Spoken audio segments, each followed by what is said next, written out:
సత్యమేమిటో తెలిపే సాక్షి, క్రమమైన మార్గమేమిటో చూపే సాక్షి, ఉన్నతున్నట్టు చూపే సాక్షి, సత్య సాక్షి, ఉన్నతున్నట్టు చూపే సాక్షి, సత్య సాక్షి, సత్య సాక్షి, సత్య సాక్షి, సత్య సాక్షి, సత్య సాక్షి.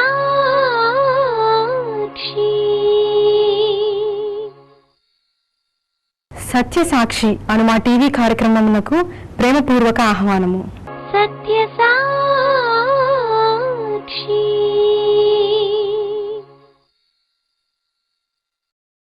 దేవునికి స్తోత్రములు. కొరింథీయులకు రాసిన మొదటి పత్రిక 15వ అధ్యాయం 50వ వచనం నుండి చివరి వరకు పౌలు దేవుని ఆత్మచేత నింపబడిన వ్యక్తిగా ఉంటూ ఒక్కొక్క విషయాన్ని సరిచేస్తూ వచ్చాడు. జీవము గల దేవుని సంఘములో జనులు ఎలాగూ ప్రవర్తించాలో ఆయన చక్కగా చెబుతూ వచ్చాడు. దేవుడు పౌలు వంటి భక్తులను మన కొరకు ఏర్పరిచి ఆయన మార్గాలు మనకు విశదపరుస్తున్నాడు. నేను చెప్తూ వస్తున్నాను, క్రైస్తవ నిరీక్షణ ఈ లోక సంబంధమైంది మాత్రమే కాదు అని. అందరూ ఒకలా ఉండరు, ఒక్కొక్క వ్యక్తి ఒక్కోలా ఉంటారు. మనందరము రకరకాల రూపాలు కలిగి ఉన్నాము, కానీ ఆత్మ ఒక్కడే. వివిధ రూపాలు దేవుడు మన బాడీకి ఇచ్చాడు. ఎందుకంటే అందరూ ఒకేలా ఉంటే కన్ఫ్యూజ్ అయిపోతాం. నా ముక్కు ఒకలా ఉంటుంది, మీ ముక్కు ఒకలా ఉంటుంది, మీరు కొంత ఎత్తు, నేను కొంత ఎత్తు, మనం డిఫరెంట్ రూపాలు కలిగి ఉన్నాం. ఇదంతా జస్ట్ చేంజ్ కోసమే, మరేమి కాదు.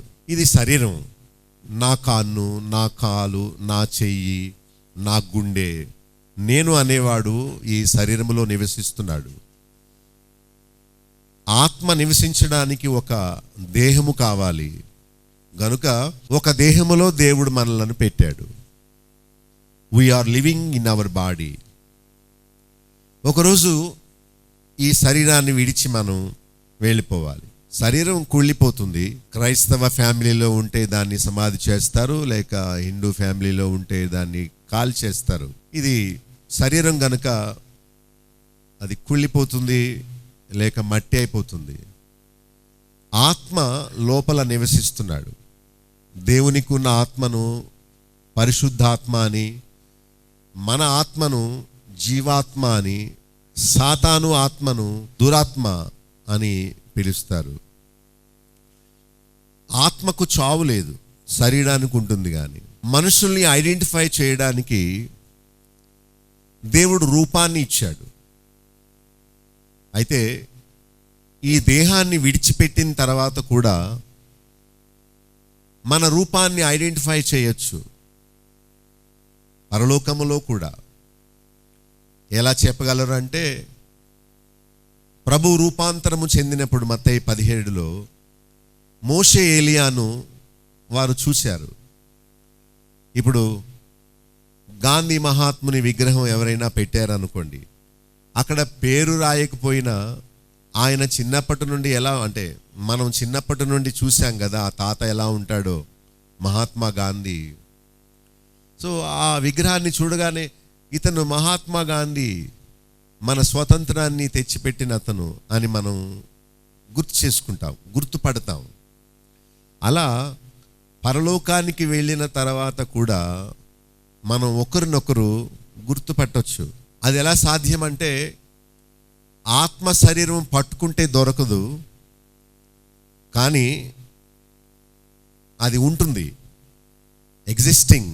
బైబిల్లో ఉన్న దాన్ని బట్టి మనము దేవుని ఆత్మ చేత గ్రహించగలం. కానీ బైబిల్లో లేని ప్రశ్నలు అడిగితే మనం ఏం చెప్పలేము. మనకు అవసరమైన ఇన్ఫర్మేషన్ గురించే మనం టైం తీసుకొని ఆలోచించాలి, వ్యర్థమైన దాని గురించి కాదు. అనవసరమైన ప్రశ్నలు వేసుకొని మనం కన్ఫ్యూజన్లోకి వెళ్ళిపోకూడదు. ఏ సబ్జెక్ట్ మనకు అవసరం దాని గురించి ఆలోచిద్దాం. దేవుడు మనకిచ్చిన సమయాన్ని, జ్ఞానాన్ని, ట్రైనింగ్ సెషన్స్ని మనం ఉపయోగించుకొని ఇటర్నల్ విషయాల గురించి, పరసంబంధమైన వాటి గురించి ఆలోచన కలిగి ఉందాం. క్రైస్తవుల్లోనే 2 రకాలు ఉంటారు. ఒకరు రక్షణ పొందిన పరిశుద్ధులు, రెండవ రకం నామకార్థ క్రైస్తవులు. వాళ్ళు దేవుడంటే ప్రేమే కానీ అసలు ఆయన జీవాన్ని వాళ్ళు పొందలేదు. వాళ్ళు తెలిసిపోతారు, మాటల్లోనే ఇట్టే పసిగట్టొచ్చు వీళ్ళు రక్షణ పొందినవారా కాదా, వీళ్ళు క్రీస్తు జీవాన్ని కలిగి ఉన్నారా లేదా, వీరు తిరిగి జన్మించారా లేదా, వాళ్ళు లోకము నుండి ప్రత్యేకింపబడ్డారా లేదా, వాళ్ళ మాటలను బట్టి తెలుసుకోవచ్చు. సాధారణంగా నారింజ చెట్టు, బత్తాయి చెట్టు, కమలా చెట్టు, నిమ్మ చెట్టు ఇవన్నీ ఒకేలా పెరుగుతాయి. ఆ లీవ్స్ అన్నీ ఒకేలా ఉంటాయి. కానీ అది ఫలము వచ్చిన తర్వాత ఓహో ఇదా అని మనకు అర్థమవుతుంది. మనుషులందరూ బైబిల్ పట్టుకొని విశ్వాసుల్లానే కనిపించవచ్చు, కానీ వారు నోరు విప్పినప్పుడు వారి నోటి మాటను బట్టి, వారి సాక్ష్యాన్ని బట్టి వాళ్ళు నిజంగా రక్షణ పొందిన వాళ్ళ లేకపోతే ఏదో అభిమానం చూపిస్తున్నారా దేవుడి మీద అనేది can be identified very easily. నేను చాలా గ్రూప్స్ని, చాలా మనుషుల్ని స్టడీ చేస్తుంటాను. వాళ్ళతో నేనేమి అనకపోయినా వాళ్ళు దే ఆర్ నాట్ సేవ్డ్ అని మనసులో అనుకుంటాను. చాలా ఈజీ. మార్పు చెందిన వ్యక్తి ప్రవర్తన, ఆలోచించే విధానం, మాట్లాడే మాటలన్నీ వేరు. పాతవి గతించెను, ఇదిగో సమస్తము క్రొత్తవాయను, నూతనవాయను. సో అలాంటి చేంజ్ నీలో ఒకరోజు రావాలి. అదే బీయింగ్ సేవ్డ్ అని. క్రొత్తగా జన్మించిన వ్యక్తుల వలె మనం మారిపోవాలి. మేము దేవుణ్ణి నమ్ముకున్నామని చెప్పే 1,000,000 మంది క్రైస్తవులలో వెరీ లిటిల్, వ్రేళ్ల మీద లెక్క పెట్టగలిగిన వారు ఉంటారు. మిగతా వాళ్ళంతా పొట్టే, చందాలు ఇస్తారు, చర్చ్కి వస్తారు, పేరు మార్చుకుంటారు, చర్చ్ మెంబర్షిప్, టైత్ ఇస్తారు క్రమంగా. ఇవన్నీ దేవుడు ట్రాష్ అంటాడు అంతే. సో వచ్చుడు దండుగా, వినుట దండుగా, ఇచ్చుట దండుగా, నేను క్రైస్తవుని అనుకొనుట దండుగా, ఇవన్నీ అపోహలు. అవేవి మనల్ని పరలోకం చేర్చు. We should have intimated relationship. అన్యోన్యమైన బాంధవ్యం, సంబంధం దేవునితో మనం కలిగి ఉండాలి.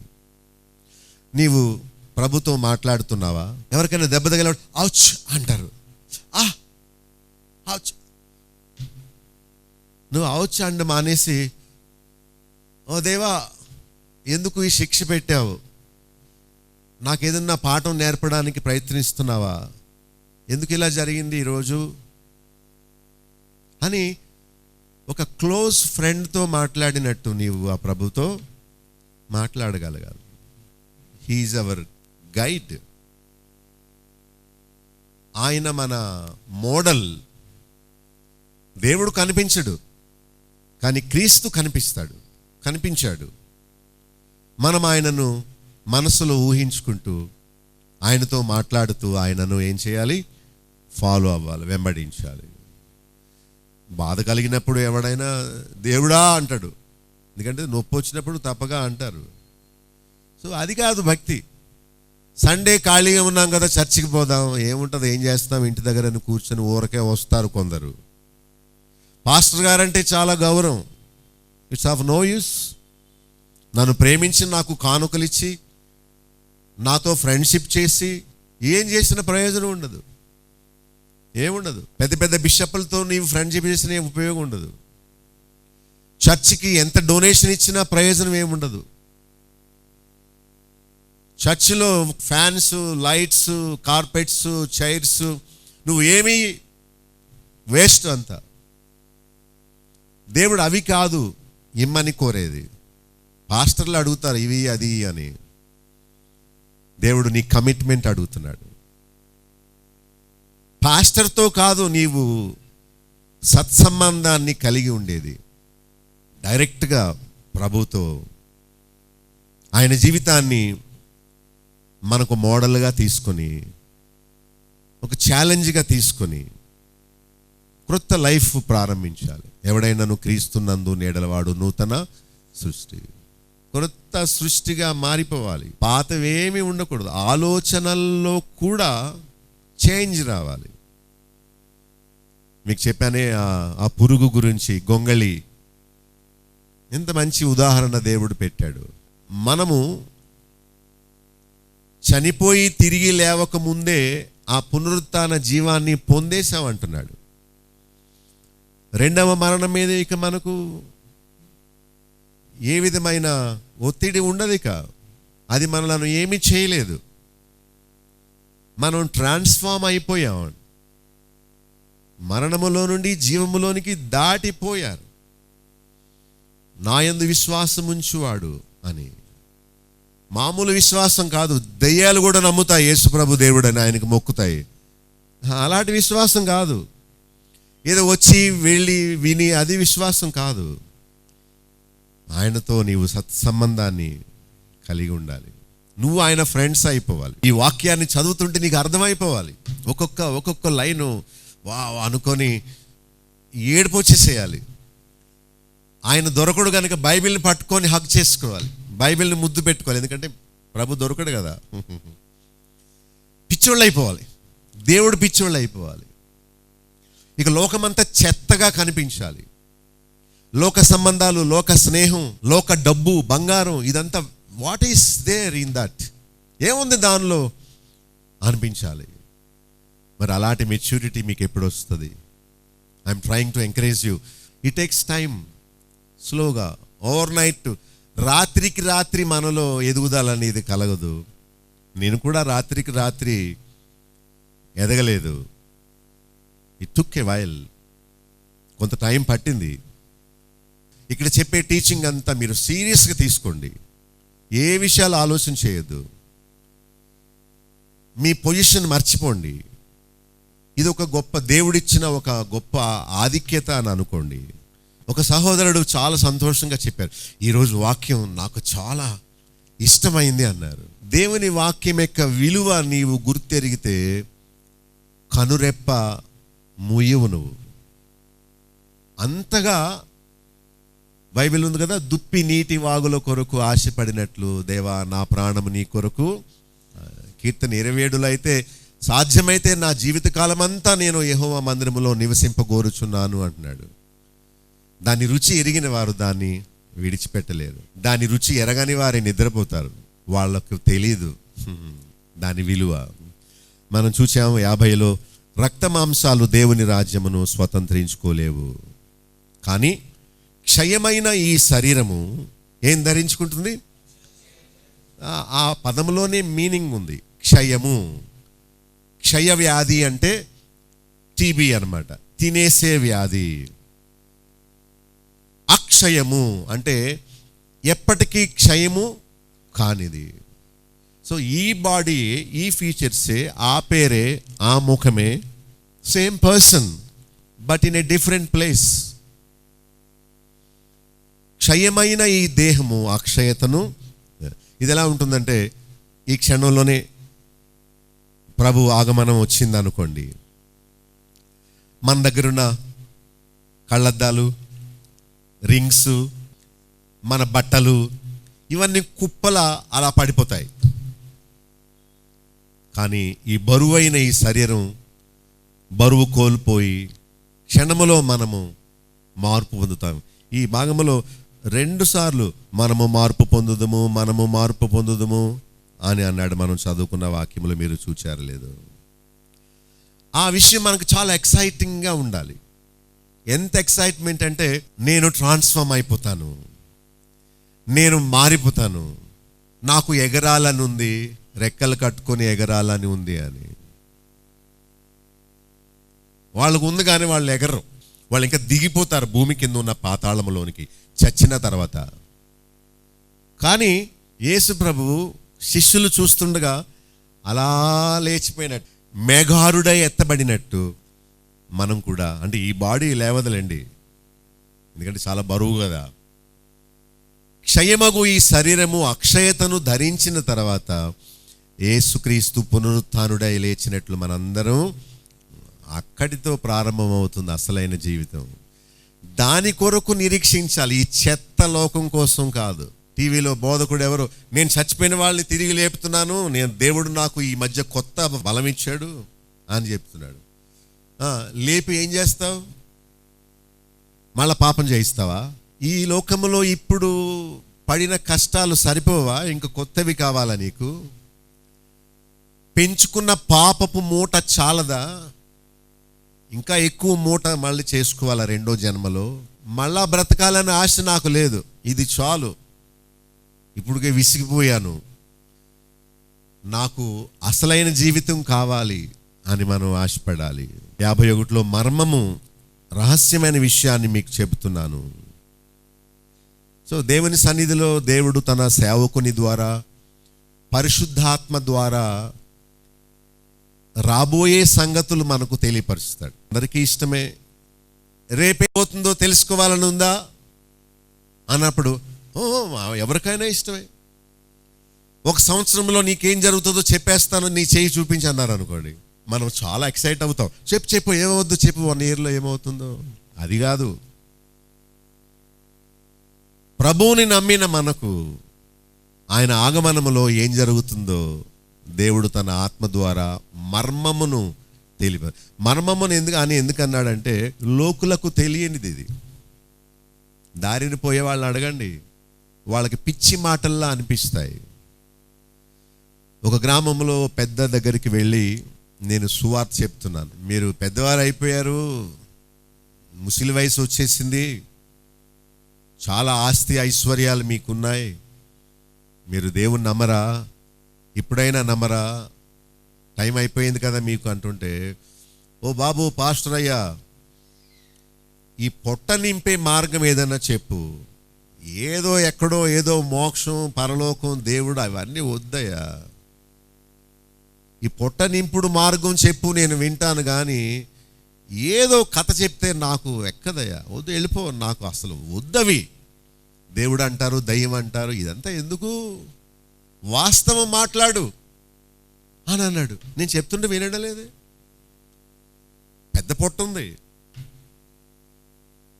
చొక్కా వేసుకోడు, చాలా ఆస్తి ఉంది, చెప్పులు కూడా వేసుకోడు,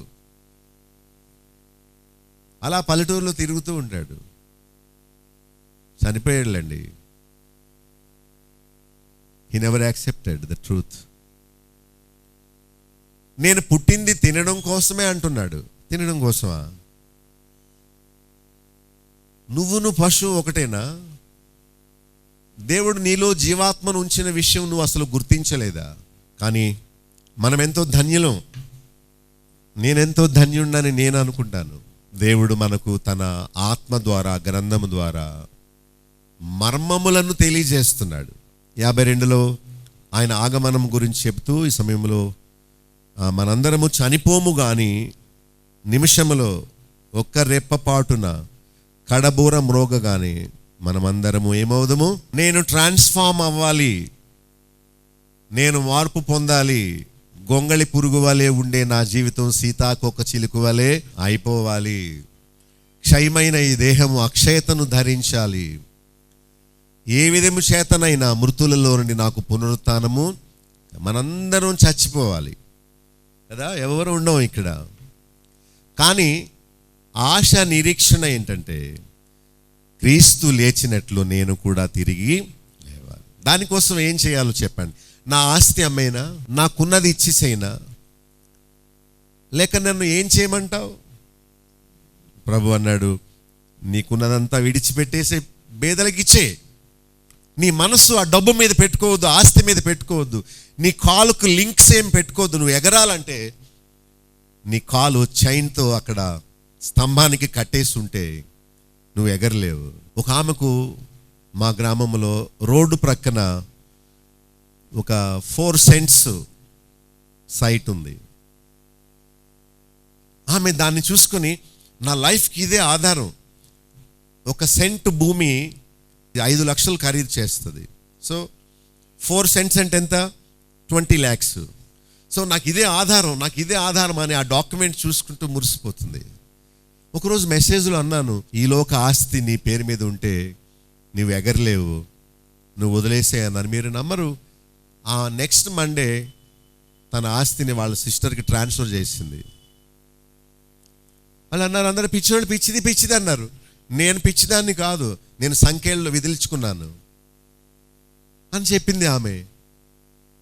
ఈ లోకంలో నీ కోసం ఏది కూర్చుకోవద్దు, ఏది దాచుకోవద్దు అని ప్రభు చెప్పాడు. ఒకవేళ ఏదైనా దాచుకుంటే నీ డబ్బు ఎక్కడో నీ మనసు కూడా అక్కడే ఉంటుందని చెప్పాడు. మరి నేను కూడా ఆమెలా చేస్తే మరి నన్ను పోషించేది ఎవరు? నమ్మదగిన వాడు ఆయన. అంటే ఆస్తులన్నీ అమ్మేయమని కాదు నా ఉద్దేశం. ఒక్క మాటకు ఆమె ఎంత విధేయత చూపిందో నాకు చాలా ఆశ్చర్యం కలిగింది. ఆమె వచ్చినది, పాస్టర్ గారు ఇప్పుడు నా కాళ్లకు చేతులకి బొండలు సంఖ్యలు ఏమీ లేవండి, ప్రభు ఇప్పుడు వస్తే వెళ్ళిపోవడానికి నేను సిద్ధంగా ఉన్నాను. నేను ఆస్తి కలిగి ఉన్నప్పుడు నేను ఎప్పుడు చచ్చిపోతానా అని అందరూ చూస్తున్నారు. ఎందుకంటే ఆమెకి వెనక ఎవరు లేరు. ఆమె చనిపోతే ఆస్తిని కాజేద్దామని చూస్తున్నారు. ఇప్పుడు నేను చనిపోవాలని కోరుకునే వాళ్ళు ఎవరు? ఎందుకంటే నా పేరు మీద ఏ ఆస్తి లేదు. అంటే భక్తిలో ఉన్నతమైన స్థితిలోకి ఎదగడం అంటే ఏంటో మీకు ఒక తలంపు ఇస్తున్నాను. అలా చేయమని మిమ్మల్ని కోరటం లేదు. It's nothing wrong to have properties in our names, not real A matter. మన పేరు మీద ఏవో ఆస్తులు ఉండడం ఏదో బాధ్యత, అంతే, రెస్పాన్సిబిలిటీ. అన్యాక్రాంతం అవ్వకుండా మనం బాధ్యత తీసుకుంటాం. కానీ మన మనసు మనం దాచిన ఎసెట్ మీద, డబ్బు మీద ఉండకూడదు. సరే, ధనవంతులుగా ఉండడం పాపం కాదు, కానీ ఆ ధనం మీద మనం నమ్మకం ఉంచడమే పాపం. 53లో క్షయమైన ఈ శరీరము అక్షయతను అమర్చతను ధరించుకుంటుంది. ఇలా జరిగినప్పుడు ప్రవచనం నెరవేరుతుందని చెప్పాడు. విజయమందు మరణము మృంగివేయబడుతుంది. 55లో ఇక మరణానికి విజయము ముళ్ళు ఉండవు. ఆ ముళ్ళు ఒకరినే గుచ్చగలదు. ఆ ఈగ అది కుట్టినప్పుడు ఆ ముళ్ళు వాళ్ళ బాడీలో ఇరిగిపోతుంది, ఇంకా అది ఎవరిని ఏమి. సో డెత్కున్న ఒక ముళ్ళు ఆ కోరల్ని, ఆ విషగ్రంథిని ప్రభు భరించాడు. తద్వారా మనకు మరణం లేకుండా చేశాడు. విశ్వాసం ఉంచడం ద్వారా మనం పొందాల్సిన మరణాన్ని ప్రభు పొందాడని నమ్మడం వల్ల మనము మరణం మీద విజయం పొందుతాం. ఈ సీక్రెట్ లోకములో ఉన్న ధనికులకు, మంత్రులకు, గొప్పవారికి తెలిస్తే మనకి ఖాళీ ఉండదు, తావు ఉండదు. ఆ రహస్యాన్ని గొప్పవారికి మరుగు చేసి బాలురకు, దీనులైన మనకు దేవుడు దాన్ని విశదపరిచాడు. నేను ఎప్పుడు అనుకుంటాను, నేను చాలా ధన్యుణ్ణి. ఎందుకంటే నా మైండ్ మెచ్యూర్ అయింది, నా ఆత్మ రక్షణ పొందింది. ఇహలోక భ్రమల మీద నాకు లేదు. ఏదో కొనుక్కోవాలి, ఏదో తిరగాలి, ఏదో అనుభవించాలి, ఏదో చూడాలి అనేది చచ్చిపోయింది. అదంతా పాస్ట్ లైఫ్. నూతనపరచబడిన స్వభావాన్ని దేవుడు ఇచ్చాడు. ప్రాచీన దాన్ని నేను పోగొట్టుకున్నాను. సో అది గొప్ప ధన్యతగా నేను భావిస్తాను. 56లో ధర్మశాస్త్రము, పాపము, మరణము. అంటే మరణము కలిగించే ముళ్ళు ఏంటంటే అది పాపము అని. రోమాపత్రికలో 2వ అధ్యాయంలో 7 నుండి 10వ వచనం వరకు మనం చూస్తే, సత్క్రియలు ఓపికగా చేస్తూ మహిమను, ఘనతను, అక్షయతను వెదుకు వారికి ఆయన నిత్య జీవాన్ని ఇస్తాడు. నిత్య జీవము, పునరుత్థాన జీవితము ఉచితమే, కానీ అది చాలా ఖరీదైంది. దాన్ని ఎవరు స్వాధీనపరుచుకుంటారు అంటే దాన్ని వెదికేవారు. అడుగుడి మీకు ఇవ్వబడును, తట్టుడి మీకు తీయబడును, వెదకుడి మీకు దొరకును. దేవుని రాజ్యము రోడ్డు మీద పారవేయబడి లేదు, అది తవ్వి తీయాలి. విలువైంది ఏది పారవేయబడి ఉండదు. విలువైంది మనము పొందడానికి మనం చాలా కృషి చేయాలి, కష్టపడి దాన్ని సంపాదించాలి. చెత్తే రోడ్డు మీద పారవేయబడి ఉంటుంది. సో ప్రభు చెప్పాడు, దాచబడిన ధనము లాంటి పరలోక రాజ్యాన్ని పొందడానికి తనకున్న సమస్తము అమ్మివేశాడు. దాన్ని పొందునట్లు ఇహలోకములో మనం విడవలసింది ఎంతో ఉన్నది. కనుక మహిమను వెతకాలి, దేవుడిచ్చే ఘనతను వెతకాలి, క్షయము కాని ఆ జీవితాన్ని వెదకాలి. రక్తమాంసాల కొరకు వర్రి వద్దు. అనారోగ్యం కలిగిందా, ఒక మాత్ర వేసుకుంటే తగ్గిపోద్ది. సో ఈ లోక విషయాలన్నీ కూడా మనం చులకనగా ఎంచుకుందాం. అనారోగ్యం వచ్చిందా, దిస్ ఈజ్ కామన్. ఫీవర్గా ఉందా, తగ్గిపోద్ది రేపటికి, ఒక మాత్ర వేసుకుంటే అయిపోయే. డయేరియా ఉందా, ఒక మాత్ర వేసుకుంటే నార్మల్ స్టేజ్కి వచ్చేస్తుంది. మనసు బాధగా ఉందా, వీళ్ళందరూ ఇంతే. పిల్లలు మాట వినడం లేదా, వాళ్ళ దేవునికి అప్పగిద్దాం. సో మన వరి ఈ శరీరం గురించి, ఈ లోకం గురించి వద్దు. దేనిని గురించి చింతించకుడి, మీ చింతను ఆయన మీద వేయండి. పేతురు చెప్పాడు మంచి సలహా, don't worry about anything on this earth. Why are you worried? ఎందుకు? కొంచెం నల్లతగా ఉందా? బ్రదర్ అంటున్నారు, నాకు కొంచెం నడుము లాగుతుంది, కాళ్ళు నొచ్చుతుంది, నొప్పిగా ఉంది. నేనన్నా మీకు వయసు పెరుగుతుంది తెలుసా, మీకు మీ వయసు ఎంతో? ఓ యా, అవునవును, నేను ఇంకా పిల్లాడిని కాదు. ఇది పెద్ద ఆశ్చర్యపడవలసిన విషయం ఏమీ కాదు. అనారోగ్యాలు అందరికి వస్తాయి. కలిమిలేములు కావిడికి ఉండాలట. ఒక్కోసారి ఫుల్గా ఉంటాయి పైసలు, ఒక్కోసారి అప్పు అడగాల్సి వస్తుంది, ఒకసారి పాకెట్ అంతా ఖాళీ. ఇదంతే కామన్ లైఫ్లో. సో దాని గురించి మనం వరి అయిపోయి, జరగకూడదు ఏదో జరిగిపోయింది అనుకొని మనం బెంగ పెట్టేసుకొని ఉపవాస ప్రార్థనలు చేసేసి దేవుణ్ణి శోధించేసి, నాకు ఇస్తావు ఇవ్వ అని ఆయన పట్టుకొని చేయి పట్టుకొని నువ్వు ఇప్పుడు చేయవలసింది అంతే తండ్రి నాయన వారు ఏడ్చేసి దేవుణ్ణి అలా శోధించొద్దు. అనారోగ్యం గురించి పౌలు ముమ్మారు ప్రార్థించాడంతే. మనమైతే 30 సంవత్సరాలు చేస్తాం ప్రార్థన. తీసేయిన ఆయన, నీ రక్తంతో కడిగైన ఆయన, ఏసు రక్తమే జయము జయము జయము జయము చేసేస్తాం ప్రార్థనలని. ఎందుకు? నీకు కొత్త బాడీ వచ్చి చేయాలా? పోనీ నీ ముసలు అయిపోయిన తర్వాత ఒక యవనస్తుడు రక్తం ఒక 5 ప్యాకెట్స్ ఎక్కించుకో, నీకేమైనా బలం వస్తుందేమో. ఆ రక్తం లోపల కలగానే అది కూడా ముసలిది అయిపోద్ది. మనందరం చనిపోవాలి. There is absolutely nothing that we can do anything. అరే చల్తా అనుకోండి, కామన్, మామూలే.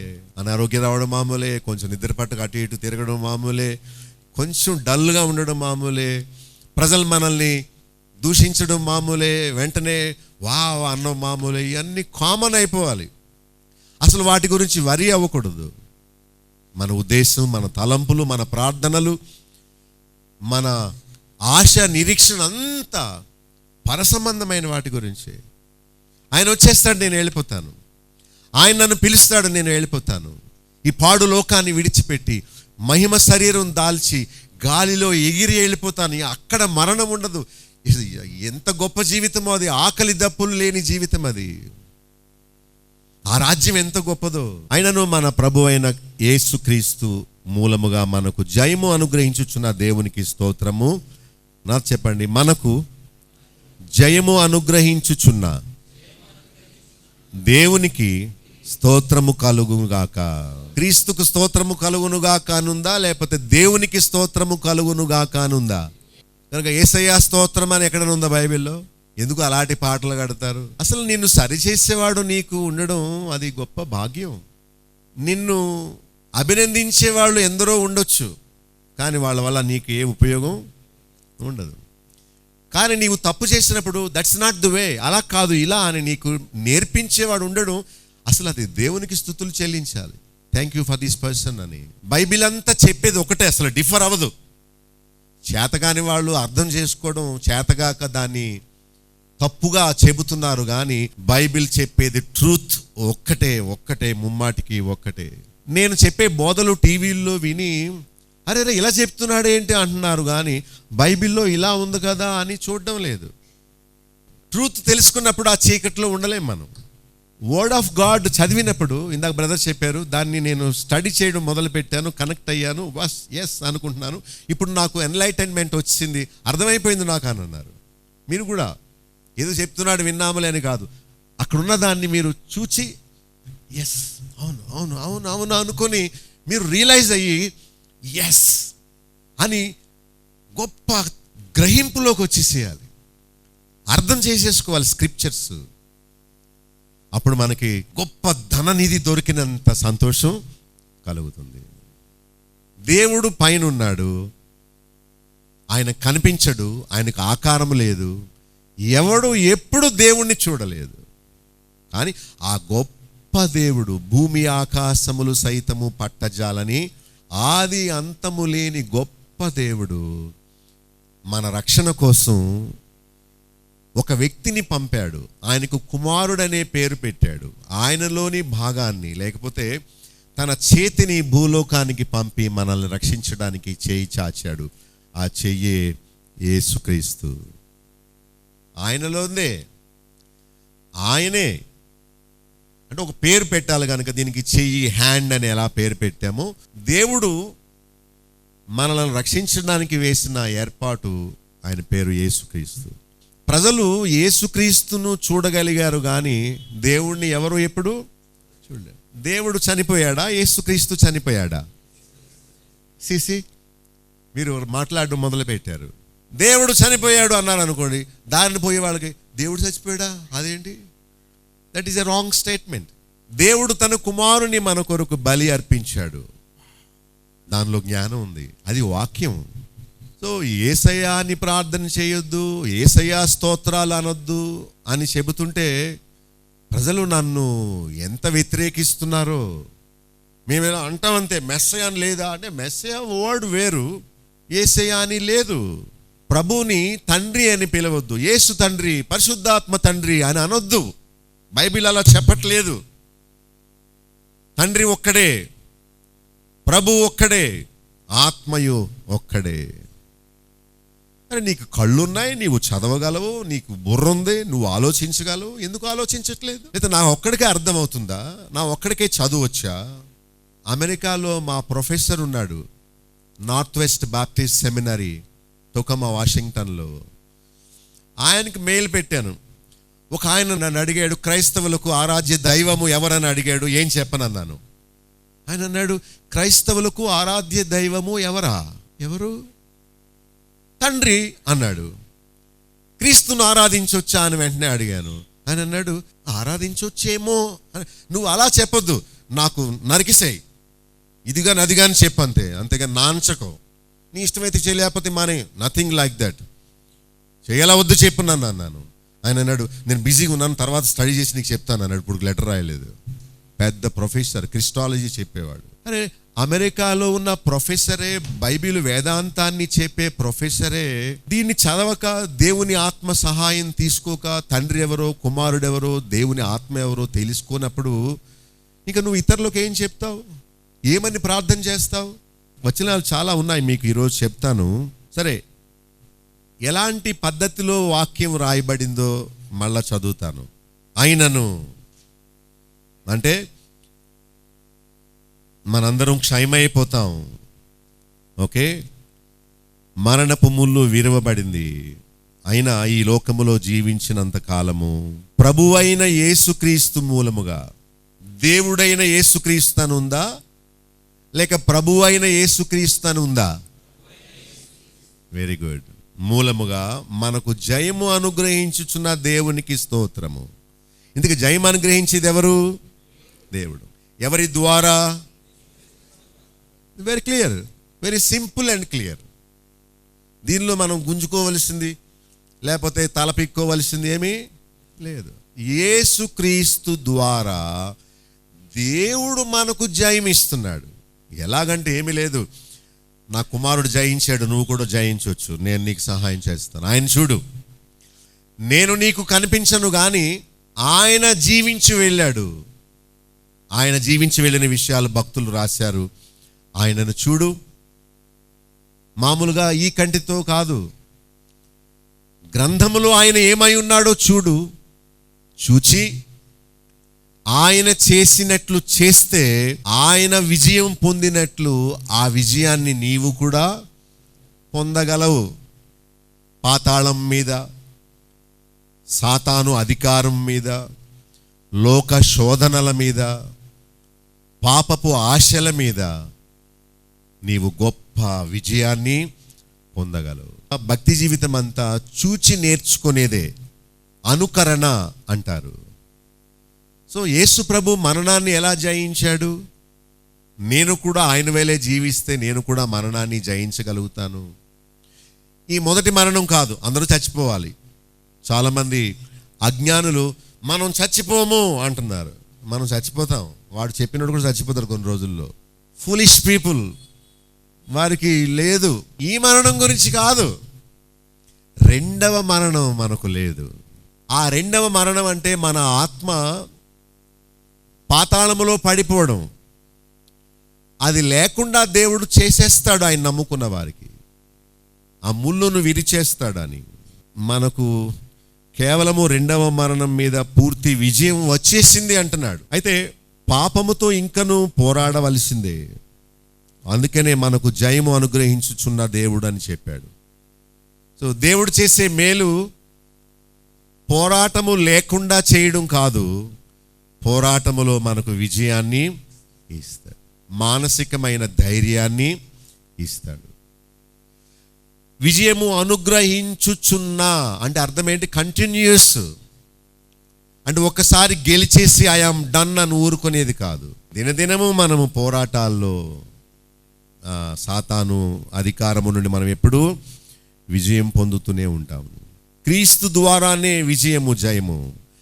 ఆయన లేకుంటే అపజయమే, పతనమే, ఓడిపోతాము.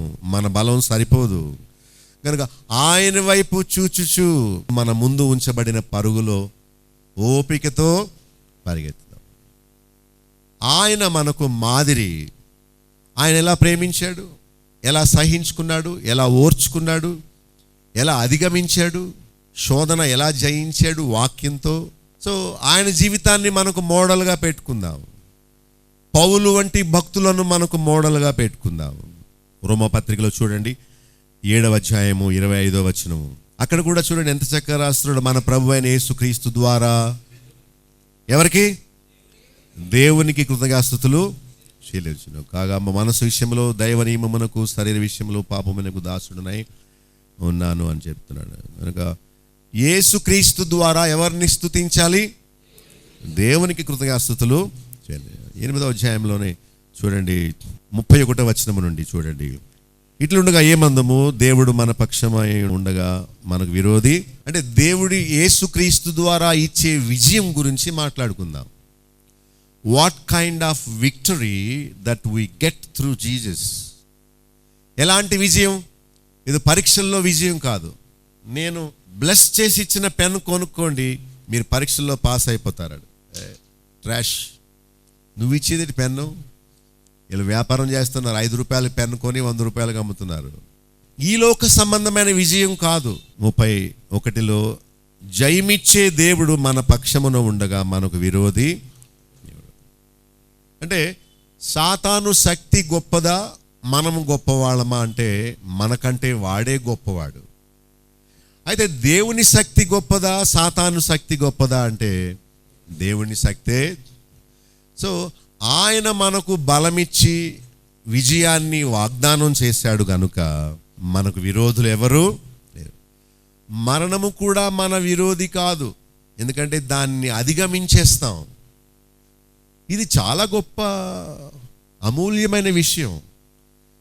మరణాన్ని జయించడం క్రీస్తు ద్వారానే సాధ్యం, మరి ఎవరి ద్వారా కూడా సాధ్యం కాదు. ఒకవేళ డాక్టర్స్ మరణాన్ని వాయిదా వేస్తారేమో కానీ అది లేకుండా చేయలేరు. 32లో తన స్వంత కుమారునితో పాటు సమస్తమును మనకు ఆయన అనుగ్రహం. అంటే దేవుడు మనకు ఎవరినిచ్చాడు? కుమారుని. కుమారుని ఇచ్చినవాడు ఆయనతో పాటు సమస్తాన్ని మనకు, సమస్తం అంటే విజయాన్ని కూడా ఇస్తాడు. 33లో దేవుడే మనల్ని నీతిమంతులుగా తీర్చినప్పుడు మన మీద నేరం మోపువాడెవడు? మనము దేవుని చేత ఏర్పరచబడిన వారము. We have been declared righteous people. And who on this earth can blame us, put a blame on us? ఓ వీడు పాపి, వీడిని నరకానికి తీసుకుపోతాను అనడానికి ఎవరికి అధికారం? దేవుడు మనలను ఆయన వైపుకు వచ్చాక మన మీద ముద్ర వేస్తారట, క్లెన్స్డ్ అని. అభిషేకం అంటే ఇదే. ఆయన బిడ్డలుగా దేవుడు మనలను ముద్రిస్తాడు. నా సొత్తు, నా బిడ్డ, ఇక నుంచి నూతన సృష్టి. సాతానుకు ఏ అధికారం లేదు. తల వెంట్రుకు కూడా వాడు నా సెలవు లేకుండా ఆమె తల నుండి రాల్చలేడు. దిస్ ఈజ్ మై ప్రాపర్టీ, నా సొత్తు, నా జనం, నా పేరు పెట్టబడిన వారు. అంటే మనము మరణములోంచి జీవములోనికి వచ్చేసిన తర్వాత ఇక రెండవ మరణముగా పిలువబడే పాతాళము, నరకాగ్ని గుండము మన మీద ఎలాంటి పెత్తనం చేయదు. అది క్రైస్తవ జీవితం. ఆ స్టేజ్ దాటి మనం యువతలకు వచ్చేసేయాలి. దేవుడే నీతిమంతుడుగా తీర్చేశాడు, అదే విజయం. ఇక మనం పాతాళం మనల్ని లాగదు. మీకు తెలుసా పాతాళం బలం ఎంత గొప్పదో? ఇంత చిన్న భూగోళములో నుండి ఆత్మలు వస్తూ ఉంటాయి, వేలాది ఆత్మలు చచ్చిపోతూ ఉంటాడు, ఆత్మలు బయటకు వచ్చేస్తూ ఉంటాయి. ఎన్నో వేలాది ఆత్మలు ఈ చిన్న భూగోళములో నుంచి. సో పాతాళం యొక్క పని నోరు తెరుచుకుని ఉంటుందిరా అంటే కొన్ని లక్షలు వెళ్ళిపోతాయి లోపలికి ఆత్మలు. చిన్ని భూగోళములోంచి ఇంత పెద్ద నోరు తెరుచుకున్న పాతాళములోంచి ఎవడం తప్పించుకుంటాడా? కానీ మనకు జయం ఏంటో తెలుసా? లాటరీ టికెట్ తగలడం కాదు, 100 ఏళ్ళు బతికేయడం కాదు, లేకపోతే ఈ భూలోకములో ఆరోగ్యం వచ్చేయడం కాదు. అంత ఫూలిష్నెస్. నమ్మకండి వాళ్ళ అబద్ధాలు, మాటలు. పాతాళం యొక్క బలము నుండి దేవుడు మనలను ముందుగానే అవతలకు చేర్చేశాడు. సో మన శరీరము నుండి మన ఆత్మ వేరు చేయబడినప్పుడు పాతాళము అన్న దాని బలమేమి? గొప్ప విజయం ఏంటంటే చనిపోగానే మన ఆత్మ పాతాళములో పడిపోకుండా పరదేశంలోకి వెళ్ళిపోతుంది. అంతకంటే విజయం ఏమైనా కావాలి మీకు? ఏమైనా టెన్నిస్ ఆడతారా, లేకపోతే క్రికెట్ ఆడతారా? మంచి విజయమా? డబ్బు ఇస్తారా? మనము యువతల నుంచి అవతలకు వెళ్ళిపోయినప్పుడు ఇక ఈ శక్తులు మనల్ని చేయరు. మరణము యొక్క బలము గొప్పది, పాతాళము యొక్క వశము చాలా గొప్పది. ఆ ఊబి నుండి, ఆ అయస్కాంత బలము నుండి ఎవడు తప్పించుకోలేడు. పాతాళము నుండి తప్పించుకోవడం ఎవని వశము? దేవుడిచ్చే గొప్ప విజయం ఏంటంటే ఈ లోక విజయం కాదు, పాతాళము నుండి తప్పించబడడం. 34లో శిక్ష విధించేవాడే క్షమిస్తే ఇక శిక్ష విధించేవాడెవడు? ఎవరైనా? ఆయన ఏం చేశాడు? ముందు చనిపోయాడు. చదవండి 34. తర్వాత మృతులలో నుండి లేచాడు. అది ఎక్కడికి వెళ్ళాడు? కుడిపార్శ్వమున ఉన్నాడు. ఏం చేస్తున్నాడు? అంటే దేవుడి పక్కన దేవుడు కూర్చున్నాడా? దేవుడి పక్కన దేవుడు కూర్చుంటాడా?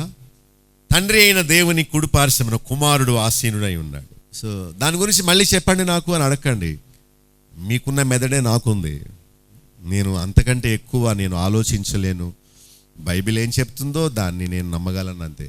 గనుక ఆయన చనిపోయాడు, ఆయన మృతులలో నుండి లేచాడు, తండ్రి కుడిపార్శ్వమున కూర్చున్నాడు. మన కోసం ఆయన ఏం చేస్తున్నాడు?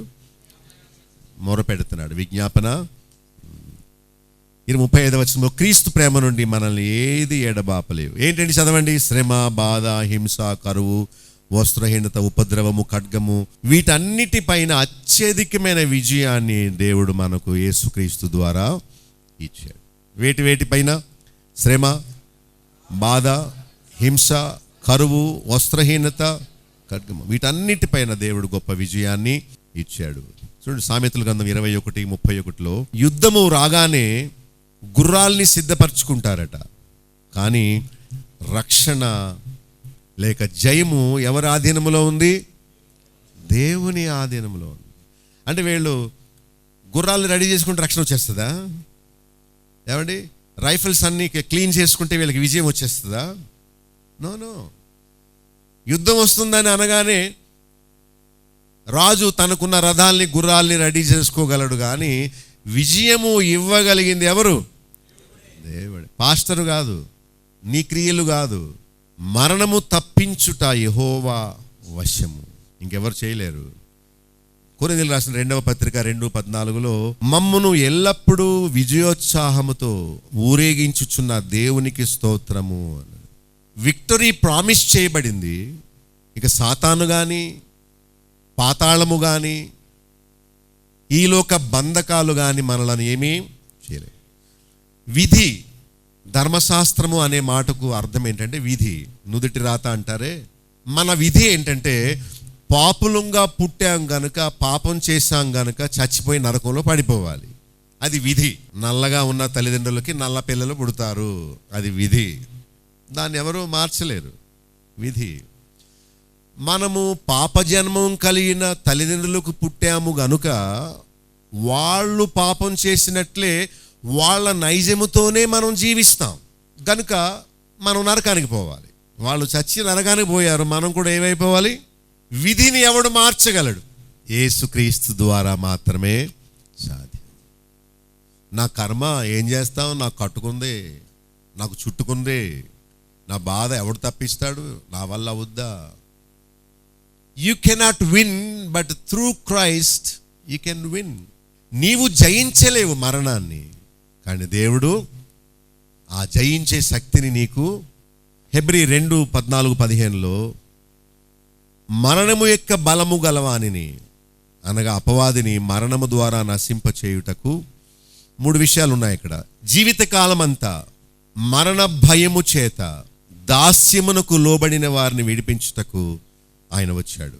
ఆయన ఇచ్చే గొప్ప విజయము ఎలాంటిదంటే, ఇక మనలను విడిపించేవాడు ఎవడు లేడు. ఈ పాపపు సంకెళ్ళ నుండి మీకు విషయం చెప్తాను. ప్రతి వాళ్ళకి ఒక బుద్ధి ఉంటుంది కదా, నేచర్. కుళ్ళి బుద్ధో, చెడ్డ బుద్ధో, స్వార్థ బుద్ధో, ఇతరులది ఆశించే బుద్ధో, చేతివాటం బుద్ధో, లుక్కులేసే బుద్ధో, మనసులో ఏదేదో ఆలోచన చేసుకునే బుద్ధో, లేకపోతే పేరాశో, బుద్ధులతో పుడతాం మనం. దాన్ని ఎవడు మార్చలేడు, ఏ మందు మార్చలేదు. మంచివాడు ఎప్పటికీ మంచివాడుగా ఉంటాడు, చెడ్డవాడు ఎప్పటికీ చెడ్డవాడుగానే. ఆ స్వభావం అసంటుంది, అంతే. మారరు. కానీ యేసుక్రీస్తులో దేవుడు గొప్ప విజయాన్ని మనకు వాగ్దానం చేశాడు.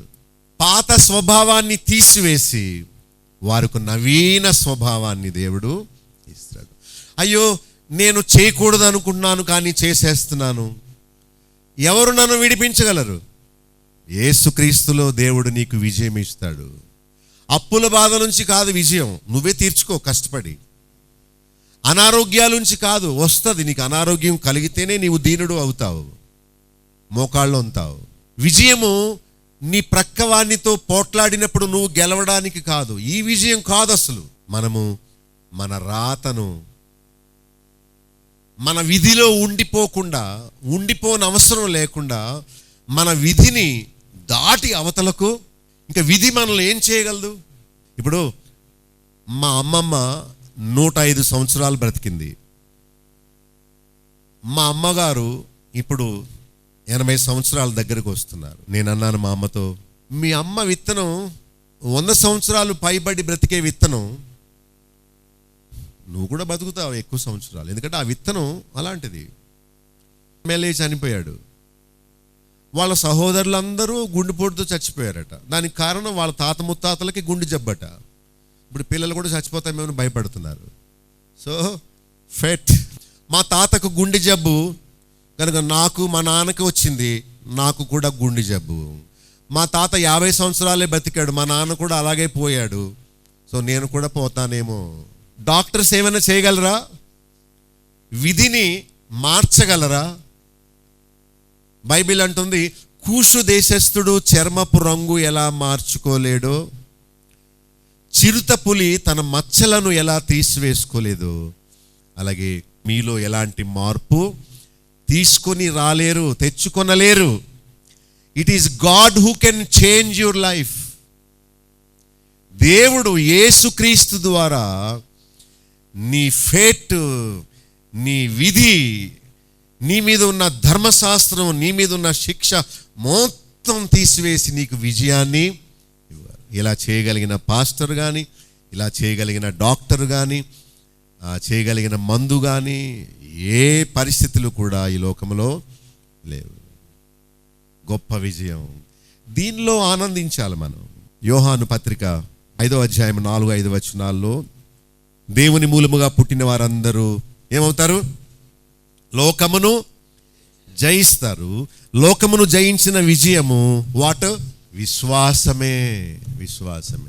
ఆయనే మనకేమి హార్లిక్స్ పట్టించి బలం ఇవ్వడు.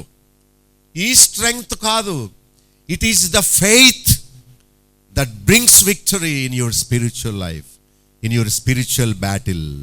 సో మరణం మీద, సాతాను మీద, పాతాళం మీద, లోక శ్రమల మీద, పాపపు శోధనల మీద, ఆశల మీద దేవుడు మనకు విజయాన్ని ప్రకటించాడు.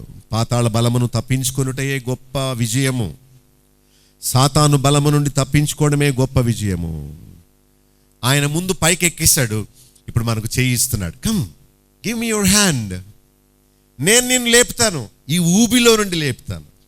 సాతాను తెచ్చే ఆ శోధన ఎంత బలమైందో తెలుసా? ఎవరు వాడి ముందు విజయాన్ని, వాడు తెచ్చే బలమైన ఆశ మనిషిని ఏమైనా చేసేస్తుంది అన్నమాట. వాడు అంటాడు, నువ్వు చచ్చిపోయి రాత్రికి, ఇంకా అనవసరం, నీ లోకంలో ఏ హోప్ లేదు, ఒకే ఒక హోప్, ఫ్యాన్ కూరబోసుకో, తాడుంది, నీకు ఎలా ముడేయాలో నేను చెప్తాను, నీకు చేత కాదు, చచ్చిపో చచ్చిపో చచ్చిపో చచ్చిపో అని వాడిని బాగా ఒత్తిడి చేయడం వల్ల వాడు మంచం మీద స్టూల్ వేసుకొని ఆ లుంగి పంచి కట్టుకొని ఏం చేస్తాడు, ఇంకా నాకు వద్దు ఈ జీవితం అనుకొని. ఈ లోకంలో జరిగే ఆత్మహత్యలన్నిటికీ కారణం ఎవరు? సాతాను. ఈ లోకంలో జరిగే త్రాగుడు, వ్యభిచారము, శాంతి లేక తిరగడం, పిచ్చి పట్టినట్టు ప్రవర్తించడం, దేనికోసమో పరుగులు తీయడం, వీటి వెనకాల సాతాను ఉన్నాడు. వాని బలము నుండి ఎవడు నిన్ను నన్ను తప్పించలేడు. No one. మనం ఎంతండి పురుగు లాంటి వాడు. సాతాను ఎంత బలవంతుడు, వాడితో నువ్వెక్కడ పోట్లాడగలవు? వాని బలము నుండి జయము కావాలంటే యేసుక్రీస్తు ఒక్కడే. అది విశ్వాసము ద్వారా, కొబ్బరి నుండి తాగడం ద్వారా కాదు. రోగాలు వస్తాయి నోట్లో పోసుకుంటే కొబ్బరి నుండి. It is the faith alone that gives you victory. ఆయన వైపు చూస్తూ ఆయన వలె పరిశుద్ధంగా జీవించు. ఆయనకిచ్చిన బలాన్ని దేవుడు నీకు ఎంత గొప్ప శోధన అయినా జయించే శక్తిని యోసేపు పొందాడు. ఇంట్లో ఎవరు లేరయ్యా, రా సంతోషిద్దాం, భర్త లేడు, నీకెంత డబ్బు కావాలంటే ఇస్తాను అని పొతిఫర్ భార్య బలవంతం చేసింది. ఆ గొప్ప సంఖ్యల నుండి ఏ మొగాడు తప్పించబడగలడు? అంటే ఎంత బలవంతుడైనా, ఎంత గురువైనా, ఎంత దేవుడైనా ఆడదాని ముందు బలాదూర్, ఆడది కన్నేసి మరి రా నీవు నాతో ఉండన్నాడు, ఎంత వాడైనా పడిపోతాడు అంటే, ఏ పిచ్చివాడా, క్రీస్తు లేనివాడు ఓడిపోతాడు. క్రీస్తును కలిగి ఉన్నవాడు ఎంతటి గొప్ప శోధనైనా జయించి నిలబడతాడు. అదే దేవుడిచ్చే శక్తి అని మనసులో అనుకున్నాను. యోసేపు పారిపోలేదా? యోసేపు ఏ కారణం లేకుండా చెరసాలలో మగ్గలేదా? దేవుడిచ్చిన విజయము పాపాన్ని జయించడమే. కానీ ఆయన మూలముగా పుట్టిన వారు మాత్రమే జయించగలరు, కానీ ఆ ఆశను ఎవరు జయించలేరు. కొన్ని వచనాలు చెప్తాను, రాసుకోండి. కొలస్సీ 2:12-15 చివరి వచనములో మనము స్థిరులుగా కదలని వారుగా ఉండాలి అని రాసి ఉంది. కళ్ళు మూసుకోండి, ప్రార్థన చేసుకుందాం. ప్రేమగల తండ్రి, నీ కుమారుడైన యేసుక్రీస్తును మాకు గొప్ప విజయశీలుడుగా, జయశాలిగా మాకు అనుగ్రహించేవనైనా. ఆయన చూస్తేనే మాకు బలం, ఆయన యందు విశ్వాసం ఉంచితేనే మాకు విజయం. నీ కుమారుడైన యేసుక్రీస్తు కార్చిన రక్తముతో మా పాప స్వభావాన్ని మీరు కడిగి నూతనపరచడానికి మీరు ఇష్టపడినందుకు స్తోత్రాలు. మా బుద్ధిని మేము మార్చుకోలేము నాయనా.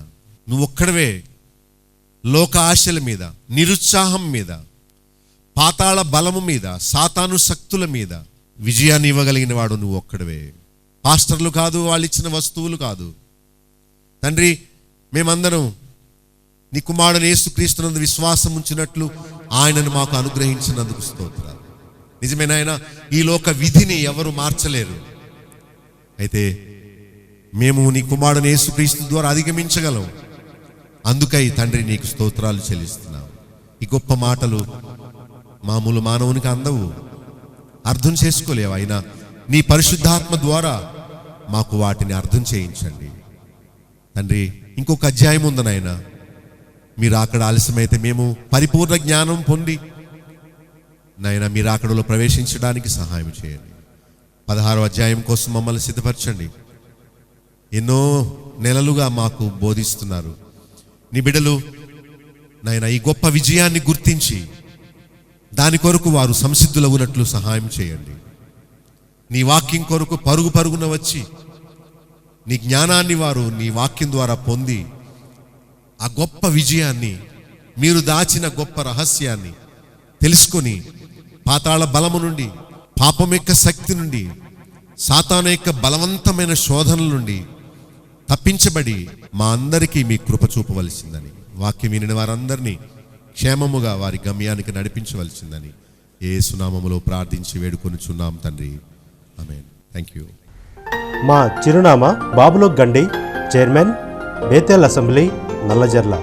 పిన్ కోడ్ 534112, పశ్చిమ గోదావరి జిల్లా, ఆంధ్రప్రదేశ్. మా ఫోన్ నంబర్స్ 088118277333. మా సెల్ నెంబర్ 9440111250.